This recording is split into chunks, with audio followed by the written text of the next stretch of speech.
السلام علیکم دوستو، شروع کرنے سے پہلے اگر ہو سکے تو لائک، شیئر اور سبسکرائب کا بٹن ضرور دبا لیجیے گا، شکریہ۔ دنیا بھر کی خبروں میں آج آپ سنیں گے کہ سعودی حکومت نے مکہ اور مدینہ میں کرفیو نافذ کر دیا، جس کا اطلاق حرم شریف اور مسجد نبوی پر بھی ہوگا۔ برطانیہ میں کورونا کے مریضوں کے وارڈ میں خدمات انجام دینے والی نرس اریما نسرین ہلاک۔ جس کا لوگ نام لینا پسند نہیں کرتے وہ مسلمانوں کو انسانیت کے دشمن قرار دے رہا ہے۔ چین نے کورونا کا ڈیٹا چھپانے کے امریکی الزامات کو افسوسناک قرار دے دیا۔ پاکستانی قونصلیٹ نے کہا ہے کہ کرفیو کے دوران تدفین کے لیے اجازت نامہ لینے کے لیے اس نمبروں پر NOC حاصل کر سکتے ہیں۔ گاؤں پر داخلے کی اجازت نہ ملنے پر بوڑھے آدمی نے اپنی کشتی کو ہی قرنطینہ میں تبدیل کر دیا۔ کورونا کے دوران کیا گزری ایک مریض کی کہانی۔ متحدہ عرب امارات ایئر لائنز 6 اپریل سے محدود پیمانے پر پروازیں شروع کر دے گی۔ کورونا سے مرنے والوں میں مردوں کی تعداد عورتوں سے زیادہ کیوں ہے؟ ایران نے امریکی صدر کے بیان پر رد عمل دیتے ہوئے کہا ہے کہ ہم کبھی بھی ابتدا نہیں کرتے، صرف اپنا دفاع کرتے ہیں۔ کورونا سے بچنا ہے تو سکارف پہن لیں، ٹرمپ کا خاتون کو جواب۔ تو آئیے چلتے ہیں اب خبروں کی ڈیٹیل کی طرف۔ ادھر سعودی حکومت نے کورونا کی وجہ سے حفاظتی تدابیر کے تحت مقدس شہروں مکہ اور مدینہ میں کرفیو نافذ کر دیا ہے، جس کا اطلاق حرم شریف اور مسجد نبوی پر بھی ہوگا۔ مکہ اور مدینہ میں پورے دن کے لیے نافذ کیا گیا ہے، تاہم صبح 6 بجے سے سپہر 3 بجے تک شہریوں کو دوائی اور کھانے پینے کی اشیاء لینے کے لیے گھر سے نکلنے کی اجازت ہوگی۔ تاہم یہ رعایت خاندان کے ایک فرد کے لیے ہوگی۔ تمام تجارتی سرگرمیاں اور ذرائع آمد و رفت بند رہیں گے۔ وقفے کے دوران دوائی اور ضروری اشیاء کی خریداری کے لیے صرف نوجوانوں کو ہی اجازت ہوگی، بچوں اور بزرگوں کو گھر پر ہی رہنے کی ہدایت کی گئی ہے۔ ادھر برطانیہ میں کورونا کے مریضوں کے انتہائی نگہداشت وارڈ میں خدمات انجام دینے والی نرس اریما نسرین بھی اس کا شکار ہو کر ہلاک ہو گئی ہیں۔ 36 سالہ اریما طبیعت زیادہ بگڑنے کے بعد ہاسپٹل میں وینٹی لیٹر پر تھی۔ وہ خود بھی اسی ہاسپٹل میں کام کرتی تھی۔ انہیں وینٹی لیٹر سے ہٹانے کے بارے میں سوچا جا رہا تھا۔ ان کی 22 سالہ بہن کاظیمہ نے کہا ہے کہ ان کی بہن اس وقت اپنی سالانہ چھٹیوں پر تھی جب ان میں اس کی علامات ظاہر ہوئیں۔ اریما کی ایک ساتھی نرس روبی اختر نے انہیں خراج عقیدت پیش کرتے ہوئے کہا ہے کہ وہ نہایت ہی محبت کرنے والی اور اچھی انسان تھی۔ وہ ہر کسی کی بڑھ کر مدد کرنے کا جذبہ رکھتی تھی۔ مجھے یقین نہیں آ رہا کہ اب میں تمہارا مسکراتا ہوا چہرہ کبھی نہیں دیکھ سکوں گی۔ اس نے کہا کہ وہ بہت ہی زندہ دل، زندگی سے بھرپور خاتون تھی۔ انہیں اپنا کام بہت پسند تھا۔ وہ ہر وقت لوگوں کی مدد کے لیے ایک قدم آگے رہتی تھی۔ ادھر اتر پردیش کے وزیر اعلیٰ، جس کا دوستوں میں اور لوگ نام لینا پسند نہیں کرتے، وہ تبلیغی جماعت کے ارکان کو انسانیت کے دشمن قرار دے رہا ہے اور کہتا ہے کہ ان لوگوں پر ہم نیشنل سیکیورٹی ایکٹ کے اطلاق کریں گے اور انہیں بچ نکلنے نہیں دیں گے۔ جبکہ وزیر اعظم عمران خان نے انڈیا کی حکمران جماعت کے ایک وزیر سبرامانیان سوامی یا جو بھی اس کا نام ہے، اس کی ایک ویڈیو شیئر کرتے ہوئے لکھا ہے کہ یہ لوگ BJP قیادت 21ویں صدی میں 20 کروڑ بھارتی مسلمانوں کے خلاف کھلے عام وہی لب و لہجہ اختیار کیے ہوئے ہے جو نازیوں نے کیا تھا۔ عمران خان کی جانب سے شیئر کی گئی ویڈیو میں BJP کے یہ سینئر رہنما ایک انٹرویو میں کہتے ہیں کہ جہاں مسلمانوں کی اکثریت ہوگی وہاں مسائل جنم لیں گے۔ اگر کسی ملک میں مسلمانوں کی آبادی 30% سے زیادہ ہو جائے گی تو اس ملک میں کچھ ٹھیک نہیں ہوگا۔ یہ لوگ 21ویں صدی میں 20 کروڑ مسلمانوں کے خلاف کھلے عام وہی لب و لہجہ اختیار کیے ہوئے ہیں جو نازیوں نے اپنایا تھا۔ جب ان صاحب سے پوچھا گیا کہ انڈیا کے آئین کے آرٹیکل 14 جو انڈیا میں بسنے والے تمام مسلمانوں کو برابری کے حقوق دیتا ہے، تو ان صاحب کا کہنا تھا کہ آرٹیکل 14 کی غلط تشریح کی جاتی ہے۔ یہ صرف ان لوگوں کو برابری کے حقوق دینے کی بات کرتا ہے جو برابر ہوں۔ اس صاحب کا مزید کہنا تھا کہ یہاں بھارت میں تمام لوگ برابر نہیں ہوتے اور مسلمانوں کا شمار ان برابری کی کیٹیگری میں نہیں ہوتا۔ دوستو، جو حکومتی لوگ مسلمانوں کے بارے میں اس انداز سے سوچتے ہیں تو کیا آپ ان سے یہ امید لگا سکتے ہیں کہ وہ میڈیا پر آ کر مسلمانوں یا تبلیغی مرکز کی تعریف کریں؟ یہ ہو ہی نہیں سکتا۔ ادھر چین نے کورونا کا ڈیٹا چھپانے کے امریکی الزامات کو افسوسناک قرار دیتے ہوئے کہا ہے کہ عوام کی صحت پر سیاست نہیں کرنی چاہیے۔ امریکہ کورونا کے خلاف لڑائی میں شکوک و شبہات پیدا کر رہا ہے۔ دسمبر 2019 میں کورونا کا پہلا مریض ووہان میں سامنے آیا تھا اور ہم نے اسی وقت سے کام شروع کر دیا تھا۔ امریکی حکام ہمارے اوپر صرف الزامات لگانا چاہتے ہیں اور در حقیقت ہم ان کے ساتھ مباحثے میں نہیں پڑنا چاہتے، لیکن اگر بار بار بہتان لگایا جائے گا تو ہمیں مجبوراً حقائق واضح کرنے پڑیں گے۔ چائنا نے مزید کہا کہ امریکہ نے 2 فروری سے چینی باشندوں کے اپنے ملک میں داخلے پر پابندی لگا دی تھی، تو کوئی بتانا پسند کرے گا کہ اب تک وہاں کی حکومت نے کورونا کے متعلق کیا اقدامات کیے ہیں؟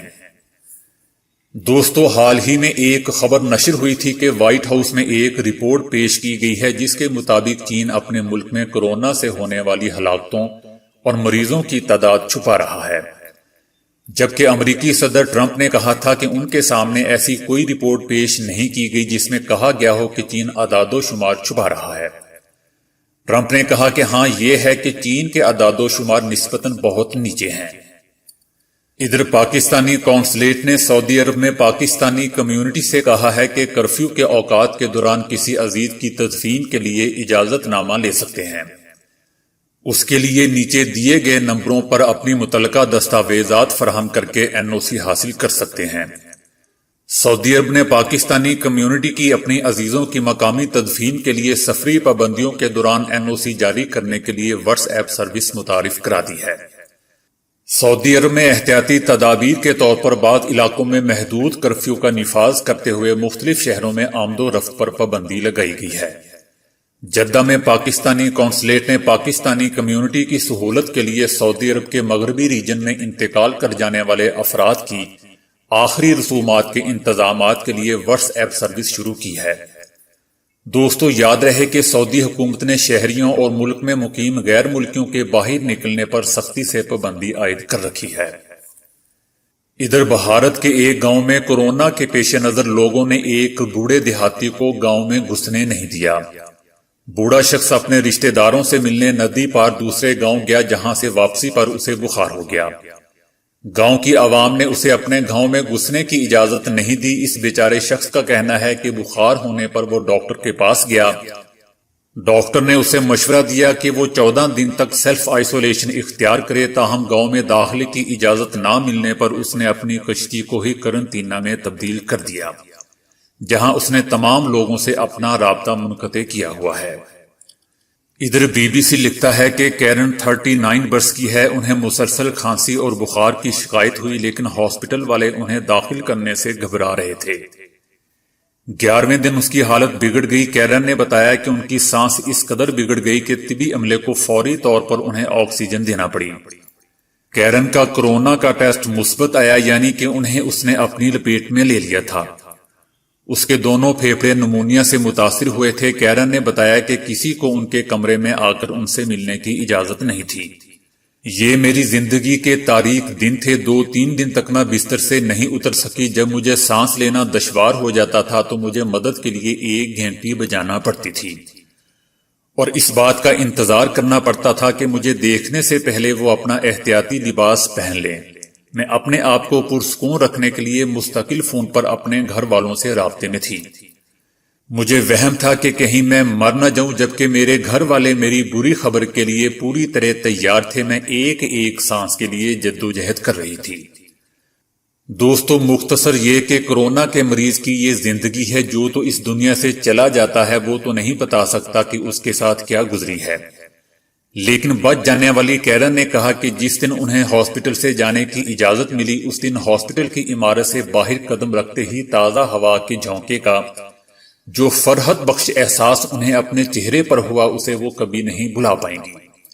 لیکن بچ جانے والی کیرن نے کہا کہ جس دن انہیں ہاسپٹل سے جانے کی اجازت ملی اس دن ہاسپٹل کی عمارت سے باہر قدم رکھتے ہی تازہ ہوا کے جھونکے کا جو فرحت بخش احساس انہیں اپنے چہرے پر ہوا اسے وہ کبھی نہیں بھلا پائیں گی۔ ان کے شوہر انہیں گاڑی میں ہاسپٹل سے گھر لے جانے کے لیے آئے تھے۔ مجھے ان چھوٹی چھوٹی چیزوں میں زندگی کا احساس ہونے لگا تھا اور اس کی اہمیت کا احساس ہونے لگا تھا۔ ادھر متحدہ عرب امارات ایئر لائن 6 اپریل سے محدود پیمانے پر پروازیں شروع کر دے گی۔ ان پروازوں کے ذریعے ابتدا میں صرف UAE سے بیرون ملک جانے والے مسافروں کو سوار کیا جائے گا۔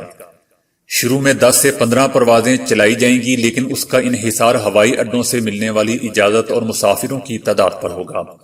ان پروازوں کے ذریعے UAE میں مقیم افراد اور سیاحوں کو ان کے آبائی ممالک میں منتقل کیا جائے گا۔ یہ مسافر طیارے صرف دبئی کے ہوائی اڈے سے اڑان بھریں گے، لیکن ان کے ذریعے بیرون ملک سے مسافروں کو واپس نہیں لایا جائے گا، کیونکہ امارات میں بدستور سفری پابندیاں عائد ہیں۔ دوستو، کورونا سے مرنے والوں میں مردوں کی تعداد عورتوں سے زیادہ کیوں ہے؟ ماہرین کا کہنا ہے کہ یہ خواتین کی نسبت مردوں میں 50% زیادہ ہوتا ہے اور یہی وجہ ہے کہ ان کی اموات بھی زیادہ ہو رہی ہیں۔ ماہرین کا کہنا ہے کہ مرد حضرات مضر چیزوں سے پرہیز نہیں کرتے اور اپنا مدافعتی نظام کمزور کر لیتے ہیں، جبکہ قدرتی طور پر خواتین میں ماں بننے کے باعث قوت مدافعت زیادہ ہوتی ہے اور ان کا سسٹم بھی مضبوط ہوتا ہے۔ اسی وجہ سے اس سے متاثر ہونے والی خواتین اس کو شکست دے دیتی ہیں۔ دوستو، یاد رہے کہ کورونا سے ہونے والی ہلاکتوں میں زیادہ تعداد مردوں کی ہے۔ سب سے زیادہ ہلاکتیں اٹلی میں ہوئی ہیں، جہاں مرنے والوں میں 70% مرد تھے، جبکہ چین میں مردوں کی تعداد 60% تھی۔ ادھر ایران نے امریکی صدر کے بیان پر رد عمل دیتے ہوئے کہا ہے کہ ہم نے کبھی بھی جنگ میں ابتدا نہیں کی، البتہ حق دفاع کو ضرور استعمال کیا ہے۔ امریکہ سچ نہیں بولتا بلکہ چکمہ دیتا ہے۔ صدر ٹرمپ کے ایران پر پراکسی کے الزام کے جواب میں ایران کا کہنا تھا کہ امریکہ لڑائی کو ہوا دینے کی باتیں نہ کرے۔ ایران کی عراق سمیت دنیا کے کسی بھی حصے میں پراکسی یا حامی قوتیں نہیں، البتہ دوست ضرور ہیں۔ امریکی صدر ٹرمپ نے کہا تھا کہ عراق میں ایران کی حامی قوتیں ہمارے فوجیوں کو نشانہ بنانے کی منصوبہ بندی کر رہی ہیں۔ اگر ایسا کیا گیا تو ایران کو نتائج کا سامنا کرنا ہوگا، جس کی ایران نے اس عمل کو جارحانہ قرار دیتے ہوئے شدید الفاظ میں مذمت کی ہے۔ کورونا سے بچنا ہے تو سکارف پہن لیں۔ خاتون رپورٹر کے سوال پر امریکی صدر ٹرمپ نے دنیا کو ماسک کا متبادل پیش کر دیا۔ امریکی صدر ٹرمپ اپنے مسلم اور تارکین وطن مخالف موقف کی وجہ سے جانے جاتے ہیں، تاہم کچھ آفاقی حقیقتیں ایسی ہوتی ہیں کہ ان سے انکار ممکن ہی نہیں ہوتا۔ کورونا کی وجہ سے صدر ٹرمپ کو مسلم خواتین کے حجاب کے اہم جز سکارف کی اہمیت کا اعتراف کرنا ہی پڑ گیا۔ واشنگٹن میں پریس بریفنگ کے دوران خاتون رپورٹر کے سوال پر ٹرمپ نے اس کو اس سے بچنے کے لیے سکارف استعمال کرنے کا مشورہ دے ڈالا۔ امریکہ اور مغرب میں شخصی آزادیوں کے نام پر عورتوں کے حجاب پہننے اور چہرہ ڈھانپنے کو معیوب گردانا جاتا ہے۔ کئی ممالک میں حجاب مخالف قانون سازی بھی کی جا چکی ہے، تاہم کورونا نے انہیں بھی 1400 سال پہلے دی گئی تعلیم کی فطری اسلامی تعلیمات کی جانب رجوع کرنے پر مجبور کر دیا ہے۔ تو دوستو، آج کے لیے اتنا ہی۔ ویڈیو کو لائک، شیئر اور فالو کرنے کا شکریہ۔